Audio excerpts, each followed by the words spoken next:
Bienvenue au parcours Comprendre le pape François, que l'on a travaillé avec une petite équipe de gens motivés, parce que ça nous tenait à cœur d'offrir un moyen de décoder la pensée du pape François qui souvent nous paraît complexe, bizarre, qu'on ne comprend pas trop, il a des références qui ne sont pas les nôtres, etc. Il nous paraît parfois même un peu étrange. Et donc voilà, simplement on a travaillé pour vous apprendre à décoder, à avoir les clés pour rentrer dans sa pensée et dans son action comme pape. C'était une joie pour nous de le travailler. J'espère que ce sera aussi une joie pour vous d'approfondir et de mieux comprendre l'action et la pensée du pape François. Pour ça, on a prévu un petit parcours. Donc il y a 5 vidéos. Et en fait, chacune de ces vidéos est comme une étape sur un cheminement que l'on voudrait faire ensemble. Et donc, on a réfléchi, tout ça. Donc il y a une logique, il y a une suite. Et si vous voulez bien rentrer, bien comprendre la démarche qu'on vous propose, c'est vraiment important de suivre le même itinéraire, puisque chaque étape permet de comprendre l'étape d'après. Voilà, simplement. Hein. Et puis l'autre chose qui va avec ça, c'est que plus vous aurez l'occasion, en même temps que vous regardez les vidéos, d'avoir une démarche active de votre côté. Donc en les regardant, de vous dire mais pourquoi, qu'est-ce qui est important, quels étaient peut-être mes a priori ou des préjugés, qu'est-ce qui est nouveau pour moi. Enfin, vous voyez ce que je veux dire? Toute cette manière un peu active d'écouter, en fait, ça va vous aider à intégrer et à rentrer dans la proposition que l'on vous fait. Et puis, régulièrement, on mettra aussi des petits pour aller plus loin. Et donc là, c'est un peu des pistes que l'on ouvre pour ceux qui se disent « Ah bah ouais, la vidéo c'était bien, c'était un peu court ». Vous imaginez bien que nous, on était un peu obligés de compresser tout ce qu'on avait envie de dire dans des vidéos à un certain format. Et donc, il y a évidemment bien plus de choses à dire que ce qu'on a le temps de dire. Et donc, la petite rubrique « Pour aller plus loin », elle a pour but précisément de vous donner des pistes de lecture. Et puis, une dernière chose qui évidemment, ça paraît évident peut-être, mais on n'aura pas le temps de le faire à chaque fois, de le proposer à chaque fois, c'est de lire des textes du pape François. Plutôt que de lire des choses sûres ou d'entendre des choses sûres ou de regarder des tweets ou je ne sais pas quoi, ce que des hommes politiques ou des gens à droite à gauche ont dit sur François, en fait, l'acte de lire les textes même de François, souvent ça montre un visage différent, qui est en fait un visage beaucoup plus complexe, profond et intéressant. Et qu'en tout cas, moi, à titre personnel, c'est ça qui m'a aidé à rentrer et à vouloir comprendre de l'intérieur le pape François. Premier point de la vie du pape François, il s'appelle encore Georges, il a 17 ans et il doit rejoindre des amis, sa petite copine et quelques autres pour un temps, une fête, etc. Et il marche et il passe devant une église, devant la basilique Saint-Joseph de son quartier de Flores à Buenos Aires.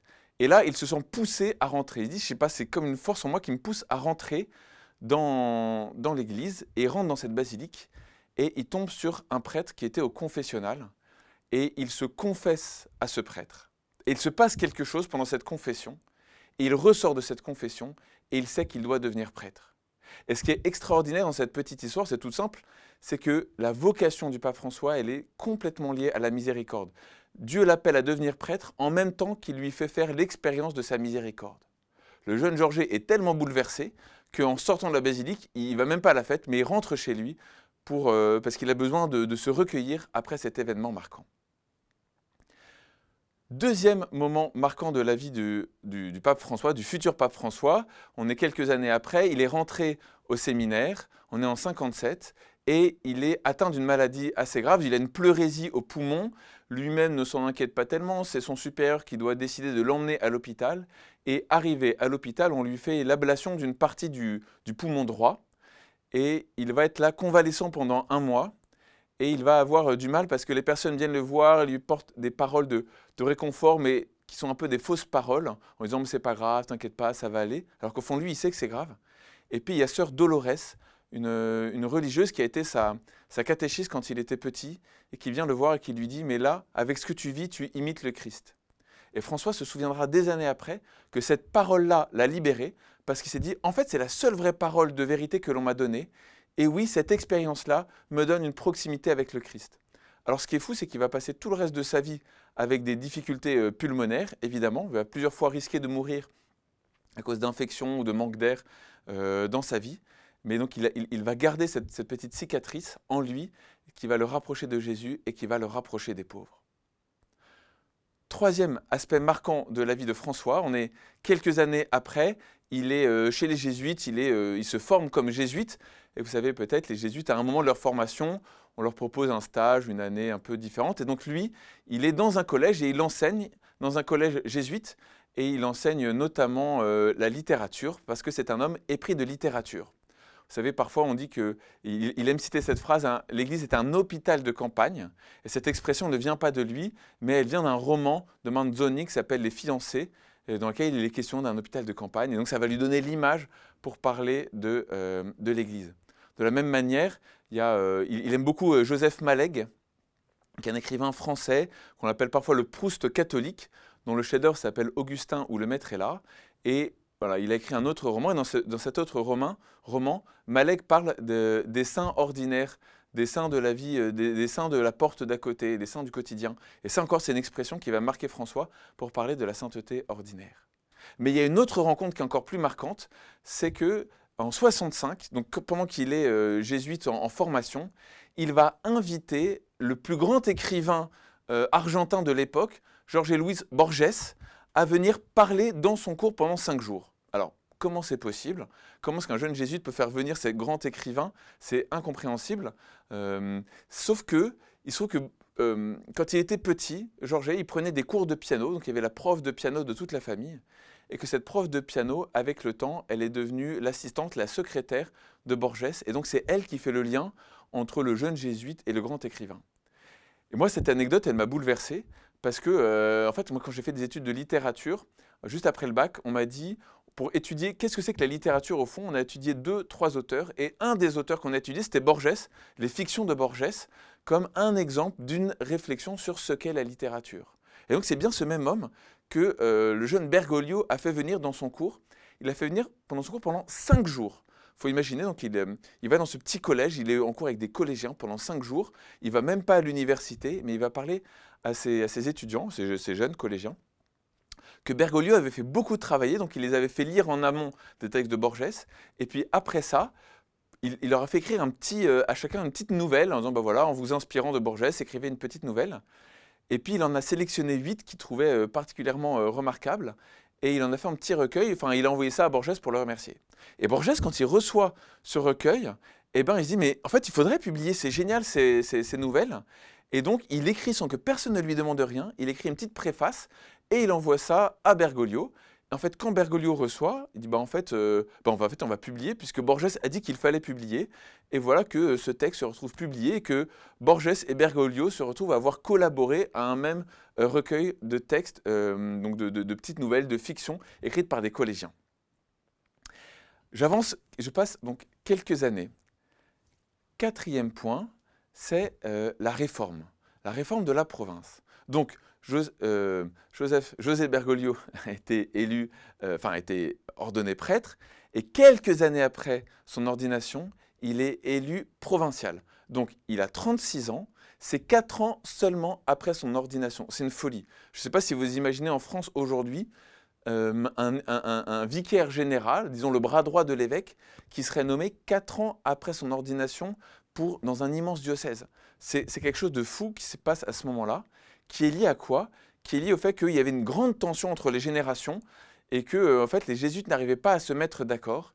Et puis finalement, ils vont élire ce gars qui avait déjà une espèce de notoriété spirituelle, parce qu'il travaillait déjà beaucoup les écrits d'Ignace, qu'il publiait déjà dans un petit bulletin des réflexions sur la spiritualité d'Ignace. Et donc c'est ça qui va lui donner un espèce d'aura et qui va faire que on va se tourner vers lui quand il va falloir élire un nouveau provincial. Et qu'est-ce qu'il va faire quand il va être élu comme provincial? Il va dire 2 choses à ces jésuites. Il va leur dire retour au réel. On arrête avec nos élucubrations. En fait, voyons là où on est. Donc, il va prendre les jésuites et il va les envoyer dans les quartiers au contact des gens, plutôt que d'être dans des espèces de forteresses, entre guillemets, entre eux, dans des maisons fermées. Il va les envoyer au contact, de la population. C'est la première chose. Et puis, deuxièmement, en fait, il va leur dire arrêtez vos querelles intestines. Vos débats d'idées, tout ça, c'est stérile, ça ne sert à rien. Et il va s'appuyer notamment sur un théologien dominicain français, Yves Congar, qui est un des experts au Concile Vatican II et qui a écrit un livre qui s'appelle Vraies et fausses réformes de l'Église. Et ce livre est un peu un des outils en fait, qui va aider François dans sa tâche de provincial. 5e point marquant de la vie de Bergoglio, eh bien, c'est le moment de la dictature militaire où il se trouve donc déjà exercer beaucoup de responsabilités au sein de la compagnie et ça va être vraiment un homme fort vis-à-vis du pouvoir politique à ce moment-là. Donc, notamment parce qu'il a des aumôniers militaires jésuites à l'intérieur du collège jésuite dans lequel il réside. Et en fait, il va prendre des informations auprès de ses aumôniers militaires et régulièrement, ça va lui servir à prévenir des personnes qui sont en danger parce qu'elles pourraient être arrêtées. Et donc, de cette manière-là, il va faire usage, vous voyez, d'un certain nombre d'informations. Il va passer beaucoup de temps aussi, beaucoup d'énergie à sauver des personnes, à permettre à des personnes de voir leurs enfants, des personnes qui doivent se cacher. Il va exfiltrer aussi beaucoup de personnes, donc en dehors du Brésil, via ses réseaux jésuites à l'extérieur de l'Argentine, donc dans les différents pays.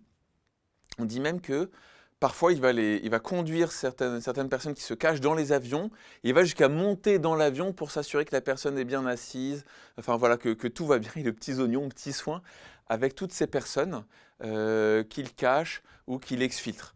Il y a un livre qui est sorti il n'y a pas longtemps qui s'appelle La liste de Bergoglio et qui retrace de manière historique un peu précise ces années-là de la vie de Bergoglio. Et ce qui est marquant, c'est qu'en fait, il va aussi être un homme, il va carrément parfois aller discuter avec les militaires. Donc notamment, il y a une petite anecdote qui est racontée par un des jésuites de l'époque. En fait, Bergoglio donc, recevait un militaire de l'armée de l'air de la base qui était juste à côté, parce que le collège jésuite était juste à côté d'une base militaire, hyper simple. Voilà. Et donc, il négocie avec ce militaire pour en fait, la libération d'un jeune homme qu'il connaît. Et en fait, juste après cet entretien, ce jeune jésuite qui retourne voir François, en fait, il l'entend et Bergoglio est en train de vomir aux toilettes. Et puis quand il revient, Bergoglio lui dit, bah, en fait, tu sais, c'est comme une partie d'échecs ici. Si tu te trompes d'un mot, etc., t'es mort en fait. Et donc, avec ces gens-là, comme il dit, à la fin, tu es obligé de dégobiller. Ce qui dit un petit peu la tension intérieure qui doit habiter cet homme quand il est dans ses négociations avec les militaires. Ce qui, à mon avis, a un côté assez rassurant pour tous ceux qui s'imaginent que le pape François est tout à fait, sous la coupe de tel ou tel, qu'il n'est pas libre par rapport aux cardinaux, par rapport aux pressions de tel ou tel groupe. En fait, on voit bien que c'est un homme qui est tout à fait capable de résister aux pressions, qui a été formé en quelque sorte, formé pour être fort devant des personnes qui essaient de lui imposer un certain nombre d'idées. 6e point, quelque chose qui est très intéressant pour nous, c'est d'apprendre qu'en fait Bergoglio plus exactement, a été régulièrement accusé d'être un conservateur au sein de la Compagnie de Jésus en Argentine. Oui, vous avez bien entendu, on lui reproche d'être un conservateur. Alors pourquoi cela? Il faut faire un tout petit peu retour à l'histoire de la Compagnie de Jésus en Argentine. En 1960, il y a un groupe, le SIAS, un groupe de jésuites qui est fondé pour l'analyse sociale et politique. Et en fait, parmi ces jésuites-là, il y en a un certain nombre qui sont plutôt de tendance socialiste, voire marxiste. Ils sont proches d'un groupe de prêtres qui s'appelle les prêtres pour le tiers-monde, qui eux sont ouvertement marxistes. Et donc, vous voyez, c'est un petit peu cette ambiance-là dans ce centre jésuite. Et en fait, ça va mal se passer avec Bergoglio, notamment quand il est provincial des jésuites. On va lui en vouloir, il va y avoir un peu des tensions entre eux. Et puis également, il se trouve que dans ces jésuites-là, il y en a qui sont très ouverts, on va dire comme ça, sont très libéraux sur les questions de morale sexuelle et familiale, sur la question du mariage, là où Bergoglio est plus classique sur le sujet. Et donc il va y avoir une confrontation entre eux, et notamment aussi encore une confrontation sur l'interprétation de leur fondateur Saint Ignace, que les jésuites du SIAS voient comme une figure très progressiste, là où le futur François essaie de manière très proche du texte, très soucieux de ce que Ignace a vraiment fait et comment il a agi pour vraiment le comprendre de l'intérieur. Et en fait, c'est ce choc entre le provincial Bergoglio et ce groupe du SIAS qui va emmener petit à petit, qui va conduire à ce qu'il y ait cette réputation de conservateur, puisque ces jésuites, en fait, ne vont cesser de parler dans le dos de Bergoglio et de diffuser petit à petit la rumeur selon laquelle Bergoglio est un affreux conservateur, un ultra-conservateur qui ne veut rien bouger, qui est un homme extrêmement rigide. 7e point dans la vie de Bergoglio. Le moment où il est recteur du séminaire, donc après avoir été provincial, il va se consacrer à la formation des jeunes jésuites. Et là, il va essayer de mettre en œuvre tout ce qu'il a appris et travaillé pendant des années au travail des textes de saint Ignace. En fait, il commente, il participe à un petit journal jésuite, et il écrit très régulièrement des textes de réflexion, de méditation sur saint Ignace, et il va pouvoir le mettre en œuvre quand il est recteur du séminaire. Et les deux réformes principales qu'il va mettre en œuvre, eh bien, ce sera d'abord de permettre aux novices jésuites, aux jeunes jésuites, d'être plus proches du peuple, plus proches des pauvres. Et donc, en gros, le week-end, il leur dit « vous restez pas à la maison », il les envoie dehors, c'est-à-dire dans tous les quartiers environnants, qui sont en fait les quartiers pauvres qui entourent la ville de Buenos Aires. Et là, eh bien, en fait, il va leur dire « vous devez arpenter les rues, vous devez aller rencontrer les familles, passer du temps avec les gens, écouter ce qu'ils vivent ». Et lui-même, en fait, c'est ce qu'il a fait c'est ce qu'il fait au même moment. Il passe son temps dans les quartiers pauvres, dans les églises, à prier, à célébrer des messes, des baptêmes, etc. Mais voilà, il désire que les jésuites ne soient pas isolés, mais qu'ils soient proches du peuple, proches des chrétiens, pour entendre ce qu'ils vivent, prier avec eux, être formés par leurs rencontres. Et notamment, à ce moment-là, il va mieux mesurer aussi combien les gens en fait, ont simplement besoin aussi de nourriture. Il y a un manque cruel. Et donc, à l'intérieur du grand parc de la maison jésuite, eh ben, il va ouvrir une espèce de petite ferme en fait, pour que les gens puissent avoir du lait, pour qu'ils puissent avoir un peu des légumes, etc., qu'ils puissent avoir des œufs, peut-être de la viande aussi. Et donc, les jésuites, les novices jésuites, ils vont aussi passer un petit peu de temps à la ferme pour avoir un petit peu de nourriture à offrir à tous ceux qui en ont besoin. Et le deuxième point qu'il va faire aussi, c'est qu'il va vraiment recentrer la formation des jésuites sur la figure de leur fondateur. Il dit, en fait, un jésuite, c'est quelqu'un qui doit connaître la vie de saint Ignace et qui doit s'en inspirer. Et donc, il va remettre la vie de saint Ignace au milieu, et notamment la question de l'examen de conscience, qui est donc ce moment où Ignace invite à examiner sa conscience devant Dieu pour savoir comment on s'est comporté. Il va le mettre également au centre de sa réforme. 8e point. À la fin de ce temps où il est comme recteur du séminaire, eh bien, en fait, Bergoglio va être comme mis à l'écart de sa communauté. On va l'envoyer à Cordoba, une petite communauté dans un endroit un peu paumé dans l'Argentine, et là, il ne recevra pas de mission. À ce moment-là, les personnes proches de lui n'ont pas le droit de le contacter. Il est vraiment un peu blacklisté, on dirait aujourd'hui, mis à l'écart. Et ça va être une période très dure et en même temps extrêmement féconde dans sa vie. En fait, il va passer son temps à recevoir des gens, à confesser. Donc c'est un ministère qu'il apprécie beaucoup, la confession. Et puis ça va être aussi un temps où il va se forger un certain nombre d'idées qui vont lui servir par la suite. Et c'est aussi un temps où il va faire l'expérience de ce que c'est que d'être entre guillemets un peu rejeté. Et lui, il sait pourquoi. Je pense qu'il n'a pas de regret par rapport à ça. C'est un homme qui a appris en fait que parfois il faut apprendre à déplaire, que c'est pas grave. Quand on pense en soi que le Seigneur nous demande quelque chose, il faut aller au bout, quels que soient les conflits que ça va susciter, l'animosité qu'il va y avoir. Lui, c'est une période très triste parce qu'évidemment, ils sont un petit peu rejetés par sa famille. N'empêche que voilà, il va y avoir pendant ces 2 années-là, il va pouvoir se forger quelque chose, des convictions spirituelles très fortes. 9e point. Après ça, donc après ces 2 années, il va être nommé évêque auxiliaire de Buenos Aires, puis archevêque de Buenos Aires. Et là, il va avoir un certain nombre il va avoir un rôle politique à jouer.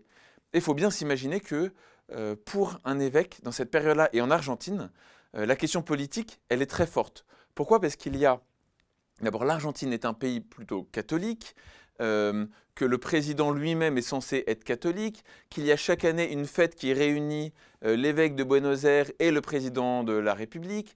Enfin, pour tout un tas de raisons, en Argentine et en Amérique du Sud, eh bien, le rôle d'archevêque, en fait, l'oblige à se confronter à un certain nombre de questions politiques.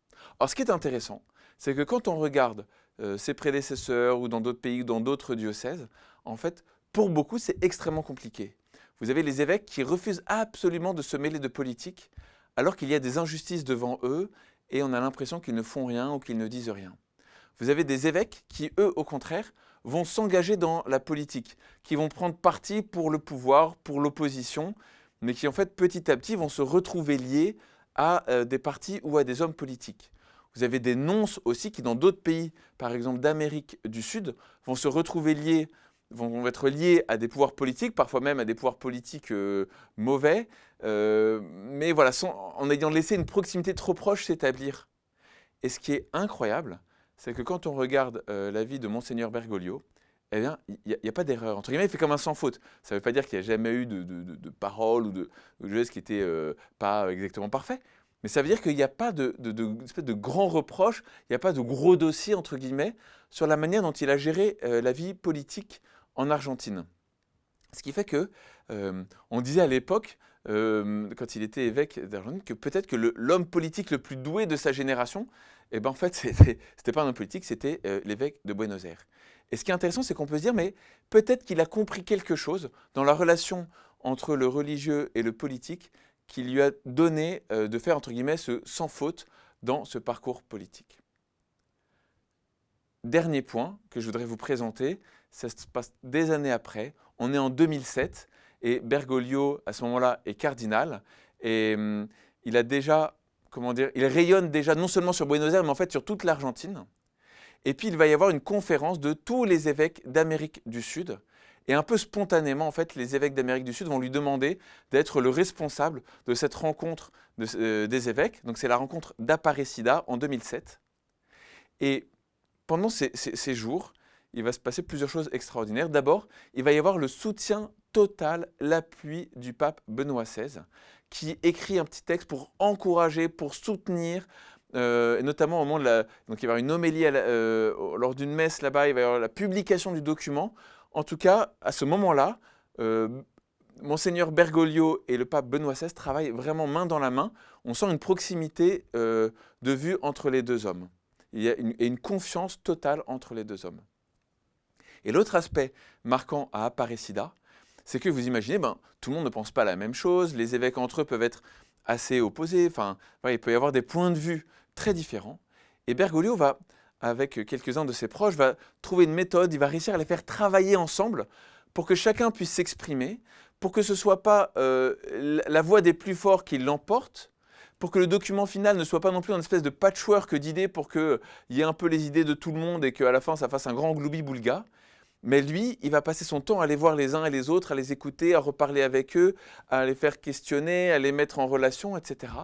Et en fait, il va y avoir comme une espèce de génie de la synthèse pour lui, qui va lui être donné au moment d'Aparecida. Et à la fin, quand le document est publié, il y a une espèce de paix qui s'établit parce que tout le monde se dit, mais en fait, ce document, il reflète vraiment ce que l'on portait dans notre cœur.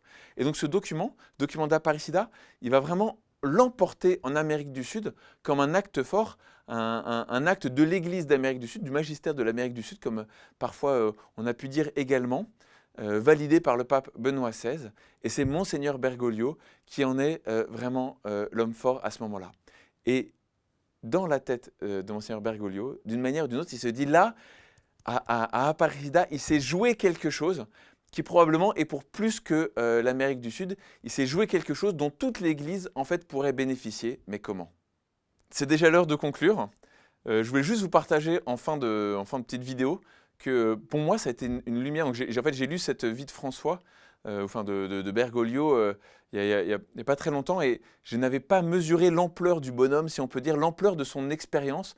La richesse de tout ce qu'il a vécu entre une vocation jeune liée à la miséricorde, la manière dont il a approfondi sa vie de jésuite, la relation à Saint Ignace de Loyola, la manière dont il a été obligé de se confronter à la question politique, la manière dont il a été aussi amené avec le temps et l'expérience à être une figure forte à l'intérieur de l'épiscopat sud-américain, comment il a su fédérer autour de lui les attentes et les aspirations de de tous les autres évêques d'Amérique du Sud, jusqu'au moment d'Aparecida, qui est un moment fort de son épiscopat.